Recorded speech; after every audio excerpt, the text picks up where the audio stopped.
Oh, hello. Welcome to Moments in Movie History. I'm your host, Henry Lazlo. Each week since 1952, we've taken a look at the history of film and how it's shaped the modern motion picture industry today. Last week, we looked at the iconic courtroom classic 12 Angry Men, a film that was revolutionary in its decision to cast every character with an angry white man.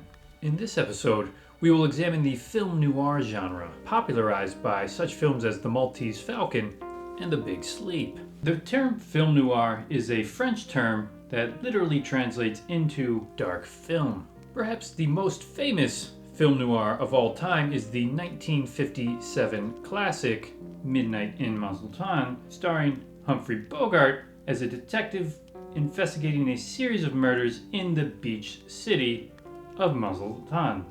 Now, whether or not Bogart was actually in the film is a subject that remains up for debate, considering we never get a clean shot of his face due to the filmmaker's decision to take the term film noir literally, opting to shoot the entire film at night with no lights whatsoever.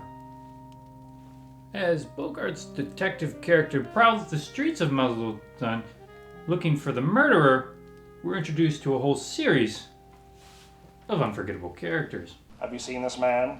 I can't see anything. It's too dark. How about now? Look, do you got a light or a match or something? I can't see it. Everyone's looking for light in this world, but me, I'm looking for answers. All this murder, misery, it's too much darkness for my soul to handle. You know what darkness is? You think you've seen darkness? You ain't seen anything. I woke up next to my wife, her burnt corpse, her black charred skin. Yeah, that was dark. You wanna know something else? My daughter, she was murder raped. Murder rate? Murder rape. And of course, it wouldn't be a film noir if the protagonist didn't cross paths with the enchanting femme fatale. How did you find me, detective? It's so dark. Finding people is what I do. What else do you do? This.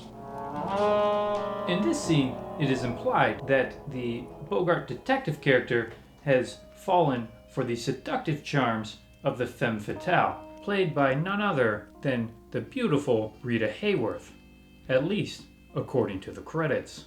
And once again, the filmmakers decided to go with the literal interpretation of the term femme fatale, which translates literally into fatal woman, revealing at the beginning of the third act that Rita Hayworth's character has been dead all along. Have you no heart, woman? As a matter of fact, I don't. The mortician comes out of me. Do you mean to tell me? I'm dead, detective. What a twist. And what did this startling revelation mean for Bogart's character? If he had interacted with one dead character, were all the characters dead?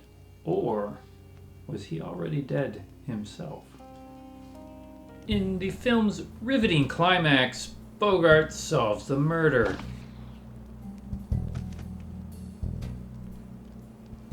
It was he who was the murderer all along, and perhaps the most shocking twist, he had also been the victim himself.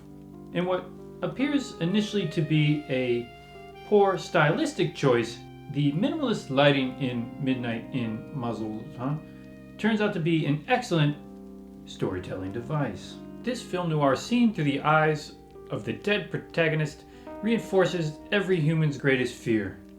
When life ceases, so does light. This has been Moments in Movie History.